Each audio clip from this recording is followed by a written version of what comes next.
Each other. It hasn't been like a bloodbath yet, right? Does that change right now? Because some of them, especially Bernie Sanders, Elizabeth Warren, and even the others, they seem just viscerally offended by Michael Bloomberg. How does this change things? It does sure seem like this is going to be for a more aggressive phase of the debate. There are so many candidates that want to contrast themselves with Michael Bloomberg, his record, his wealth. As the only person on this stage who is not a millionaire or a billionaire. Various aspects of his governance in New York City and his time in the business world. I want to hear from Mike Bloomberg that he is going to let these women talk. I'm Muslim, and let's find out what's really happening. Comments he's made about women and about racially sensitive issues. All of those things have been vetted for months with the other candidates, even upwards of a year or more. But it's all new now for Bloomberg. And the fact that he has essentially bought his way onto the stage because of this advertising blitz that has put his name in the conversation, that just makes for too tempting a target for the other candidates. Anybody here worth $60 billion? You can run for president. And one of the curious things here, Brad, is that the front runner very quietly in this list is Bernie Sanders at 32% in our latest ABC News Washington Post poll. His edge over Joe Biden is larger than any edge that Joe Biden had over anyone else. He's up 15 points over Biden, 18 points over Bloomberg. So in a normal world, you'd think everyone would be taking shots at the front runner. But Bloomberg, because he's the new kid on stage and because he's represents such a contrast, these questions already. The attention. I've been retired on my backside right now. I'm still standing. And I'm going to get a chance to. No, I already answered these questions. Getting a chance to debate them and everything, and roadline to stop and $1 million? Well, Yes, and I'll you're make something I $1 want to bring million up, in my because here's what I lifetime, don't for get. sure. The candidates are all there. They're hoping to get the support of Nevadans. Like, they're hoping to win this thing on Saturday. I'll have Bloomberg's $1 not million interested in this. He's not even when on I the ballot. retire. He doesn't care about Nevadan votes. So I don't know if he's shaking hands on the ground with people there, Rick, but what is his strategy for this debate tonight? In a way, Brad, it's a little glimpse into what we're about to see, because after the Nevada caucuses this weekend and the South Carolina primary next week, we have a national campaign.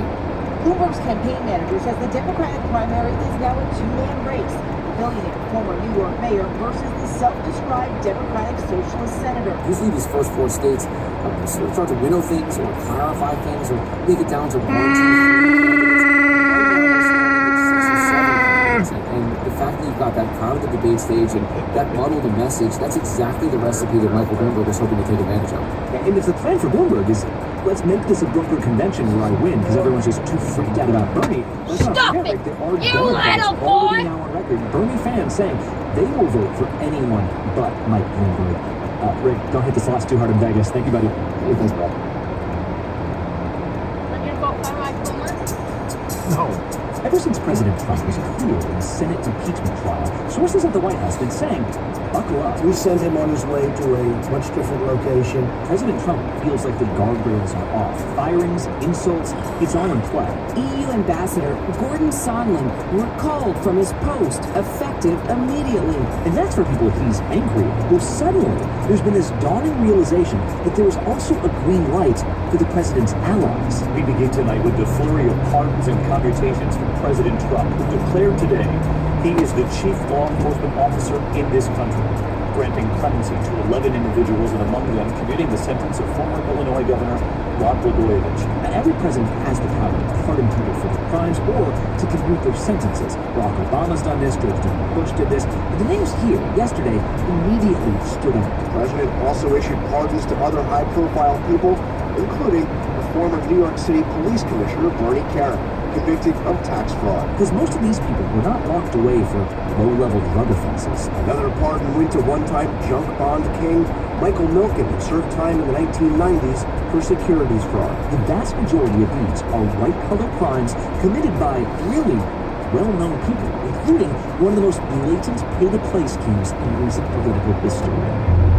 After the long, unruly saga, the verdict is in and it is guilty. Former Illinois Governor Rod Blagojevich tried to sell Barack Obama's Senate seat after Obama became president. I've got this thing, and it's golden, and I'm just not giving it up. Late last night, Rod Blagojevich, the former governor of Illinois, was released from Colorado prison. So, if the federal criminal justice system was flummoxed by President Trump's Sit in this tweets, line this waiting for morning, all of these we're cars finding to out go exactly through? how he intends to wield the other powers. What the heck is wrong ABC with senior you? editorial producer John St. Tucci has been working the phones in Washington. And John, I barely know where to begin. There's so many names. How many of these did we see coming?